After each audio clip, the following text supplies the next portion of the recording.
Selamat datang di Cerita Singkat, sebuah segmen yang isinya cerita-cerita kecil yang terselip di antara sejarah-sejarah yang besar. Dan tajuk kita hari ini adalah Surga Para Pendatang Sebelum Negara Api Menyerang. Berbeda dengan suhu dingin yang ada di wilayah asal mereka yaitu Eropa, Asia Tenggara berada di wilayah yang tropis dengan suhu yang relatif sejuk, hangat, dan mataharinya terik. Cuacanya itu pokoknya selalu cocok untuk melakukan rekreasi atau aktivitas di luar ruangan. Tak heran, pada masa itu banyak banget para pendatang atau para penjajah suka banget tinggal di negara-negara jajahannya. Mulai dari fasilitas, sumber daya, hingga budak-budak atau jajahan mereka yang siap untuk melayani semua kemauan majikan-majikannya. Nah, yang kita omongin ini nggak lain daripada Inggris, Prancis, dan Belanda. Bahkan sebagian dari mereka itu berkelakar bahwa kehidupan yang mereka jalani di negara jajahan mereka atau di Asia Tenggara itu seperti di surga. Terus gimana sih kehidupan bak di surga yang mereka jalani di Asia Tenggara itu sebelum negara api menyerang? Nah, itu yang akan kita bahas sekarang. Kehidupan para penjajah Eropa pada masa itu bisa disederhanakan dengan beberapa kata kunci ya. Di antaranya adalah perang, bebek putih, helm tempulur, dan keyakinan bahwa kerajaan mereka tidak akan pernah runtuh alias abadi. Nah, kenapa bebek putih dan helm tempulur? Bebek putih itu adalah sebuah simbol yang menyatakan kemurnian, kesucian, dan status yang tinggi. Jadi intinya tidak mau disamakan dengan budak-budak mereka yang punya kulit lebih gelap daripada mereka. Untuk helm tempulur itu sebetulnya hanya sekedar topi saja untuk melindungi pemakainya dari sinar matahari. Tidak ada bentuk simbolis atau semacamnya. Tapi helm tempulur semacam itu memang dulunya dipakai oleh militer untuk menghadapi peperangan. Intinya gitulah. Jadi bukan benda yang mengandung simbolisme tinggi atau semacamnya. Masih sejalan dengan keyakinan mereka bahwa kerajaan mereka itu abadi, mereka menyepakati perkataan seorang gubernur jenderal Hindia Belanda yang menjabat pada saat itu yang berkata bahwa kami telah berada di sini selama 300 tahun. Maksudnya di sini itu adalah Indonesia. Dan kami akan terus ada di sini 300 tahun lagi. Jadi dia percaya bahwa dia akan terus berada di Asia Tenggara memimpin gitu. Tanpa ada yang mengganggu lah gitu istilahnya gitu kan. Pada saat itu memang tengah berdiri kerajaan Inggris di Burma, Borneo, dan Malaya atau Malaysia sekarang ya. Dan ada juga Prancis yang berdiri di Indochina atau Vietnam sekarang. Ya kurang lebih mereka memang memiliki keyakinan seperti itu gitu. Jadi mereka memiliki keyakinan bahwa tidak mungkin ada yang meruntuhkan kekuasaan mereka gitu. Namun keyakinan-keyakinan itu sayangnya harus menemui jalan buntu ya. Para pendatang itu harus menelan pil pahit. Karena pada saat itu ada Jepang yang menyapu semua daerah Asia Tenggara dan di saat yang bersamaan mengusir dan mengakhiri kekuasaan para penjajah. Terus bagaimana dengan para penjajah? Nah, yang pastinya mereka nggak semuanya siap ya untuk berpisah dengan gaya hidup mereka yang sudah mereka jalani sejak lama gitu. Sebagai kasta tertinggi sebuah peradaban, apalagi tergusur dan terpaksa seperti cara mereka menjajah negara-negara yang mereka jajah. Jadi sekarang giliran mereka nih yang merasakan rasanya digusur dan dipaksa oleh Jepang gitu loh pada saat itu.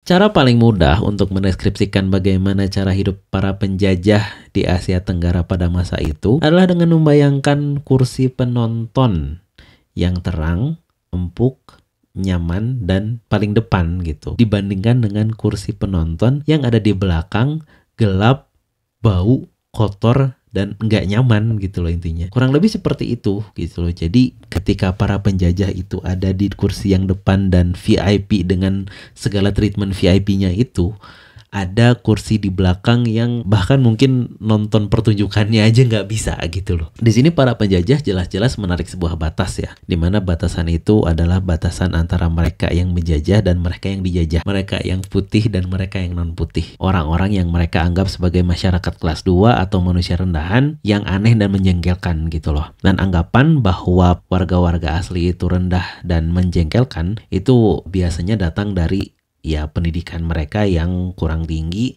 atau bahkan tidak terdidik dan kemampuan bahasa mereka yang ya tidak bisa bahasanya para pendatang gitu kan. Yang seperti itu ya gimana? Enggak, karena pada saat itu akses pendidikan itu hanya bisa untuk para priayi atau para bangsawan gitu loh, atau orang-orang yang berpengaruh. Selain dari itu bisa mimpi aja deh gitu, atau enggak berharap datangnya keajaiban lah. Belum lagi secara umum kebanyakan dari mereka punya superiority kompleks atau perasaan superioritas, di mana mereka merasa bahwa mereka memiliki peradaban yang jauh lebih tinggi daripada para penduduk asli gitu loh. Jadi kita tuh lebih cultured gitu loh, kita tuh lebih berbudaya lah gitu istilahnya gitu kan. Nah, kalau misalnya kita mau disiplin satu-satu nih ya, orang Inggris itu terkenal dengan klub-klub mereka yang jelas melarang orang non putih ya, atau mereka juga dengan terang-terangan melarang orang-orang yang terlalu bercampur lah gitu, atau terlalu terbuka dengan para penduduk asli yang kulitnya lagi-lagi bukan putih gitu. Hidup mereka itu diisi dengan afternoon tea, menikmati teater amatiran, atau mungkin kalau di zaman kita sekarang tuh kayak suka nonton TV kali ya, atau suka nonton film gitu. Ada juga mereka itu suka dengan upacara-upacara yang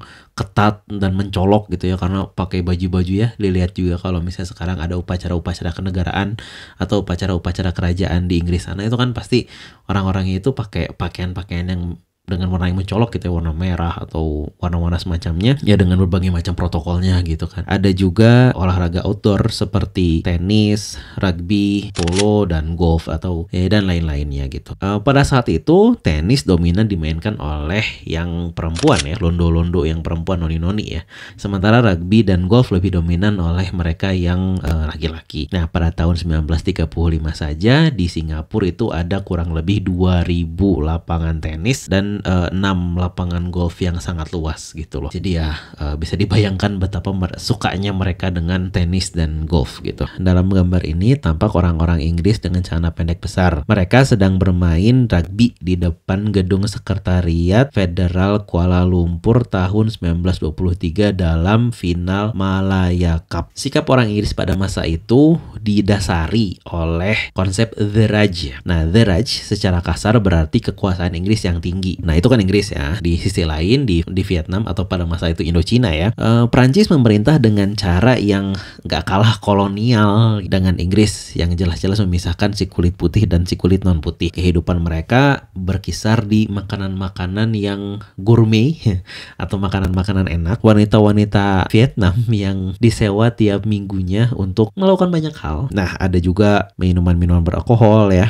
Terus ini yang paling unik di Prancis itu adalah katanya birokrasinya itu rumit. Jadi penuh segel dan formulir dan perangko gitu. Jadi kalau misalnya mau melakukan sesuatu itu ada formulir, ada perangko, ada segel baru boleh gitu. Itu katanya begitu. Keberadaan teater terbaik di Asia pun ada di Saigon, menunjukkan bahwa para pendatang dari Prancis pun suka dengan teater ya. Ada pula gedung opera Hanoi yang di gedungnya sendiri itu mampu menampung kurang lebih 600 orang. Ya, 600 orang itu adalah jumlah penjajah Prancis yang pada saat itu ada di Hanoi adalah kurang lebih 600 orang. Nah, bisa dilihat di gambar ini, seorang kolonialis alias penjajah digendong di belakang punggung seorang penduduk Vietnam melewati sungai di tengah hutan Vietnam. Nah, seperti yang sudah dipaparkan tentang kehidupan orang Prancis dan Inggris sebelumnya, Belanda pun gak jauh berbeda ya. Dan para londo itu menghabiskan waktu-waktunya dengan makan makanan banyak ya. Jadi mereka tuh di Indonesia katanya banyak makan. Dan di antara makan-makannya itu diselingi oleh bir dan minuman-minuman beralkohol untuk melepaskan dahaga mereka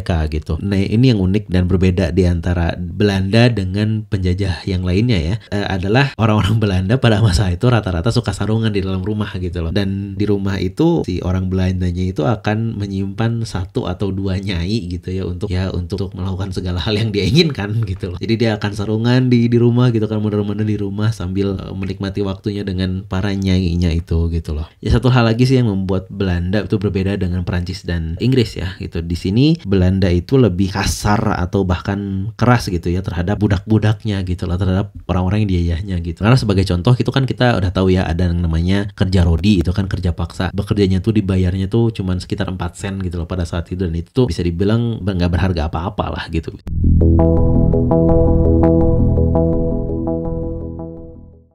Tenggelam dalam gemerlapnya dunia seringkali membuat orang lupa akan sekitarnya. Kadang-kadang ada gempa pun kalau misalnya udah terlalu enjoy dengan dunia itu kan kayak nggak sadar gitu loh. Emang barusan gempa gitu kan, kayak semacam itu. Nah maka dari itu kehidupan bak di surga yang sudah mereka nikmati sejak lama itu harus berakhir juga, sama seperti mimpi indah yang pada akhirnya kita mesti bangun juga dan menghadapi kenyataan gitu kan. Nah, Jepang tiba-tiba menyerbu semenanjung Malaya. Nah sementara itu ada nih warga Inggris yang tinggalnya di Singapura. Mereka tuh kayak bingung gitu loh. Ini ada apa? Ini ada apa? Ini kok bisa ini kayak gini gitu kan. Dan kebanyakan dari mereka itu meskipun ngeh dengan situasinya, mereka tuh kayak memutuskan untuk kayak udahlah kita tetap dancing aja gitu. Kita tetap party aja gitu loh. Tapi ada satu wanita Inggris yang berhasil selamat dari bencana mengerikan itu ya, dari serangannya Jepang gitu. Ia berkata bahwa Raj Inggris adalah salah satu hal yang paling kuat di dunia.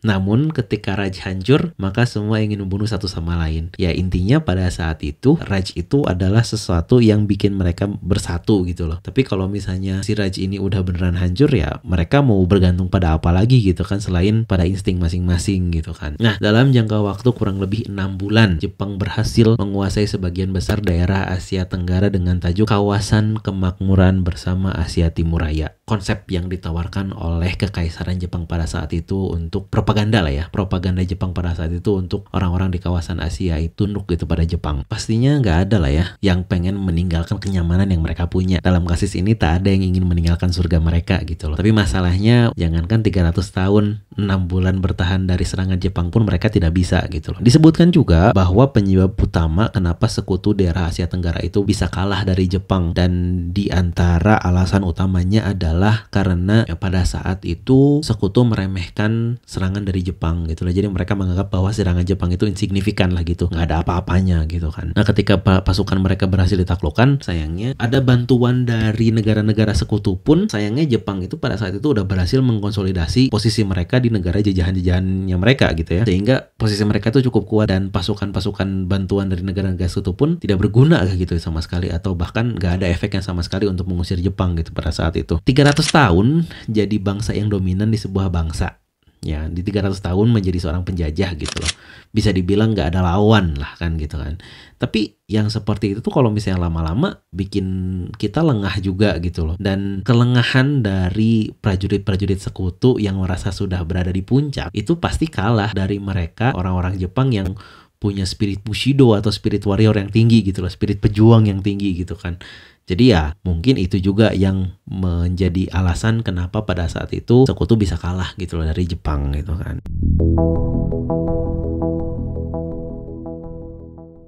Dan itu adalah cerita singkat kita kali ini. Terima kasih buat kamu yang udah menonton sampai detik ini. Boleh banget kalau misalnya ada saran atau koreksi, silahkan sampaikan di kolom komentar. Kalau suka videonya silahkan like. Kalau misalnya nggak suka silahkan tekan dislike 2 kali. Atau kalau misalnya berkenan silahkan juga subscribe untuk konten-konten sejarah dan buku-buku non-fiksi. Nyalain juga loncengnya biar ada notifikasi kalau misalnya ada video baru. Ada juga videoku sebelumnya tentang Shiroishi, kalau misalnya berkenan silahkan ditonton. Ya, sekali lagi terima kasih sudah menonton. Wassalamualaikum.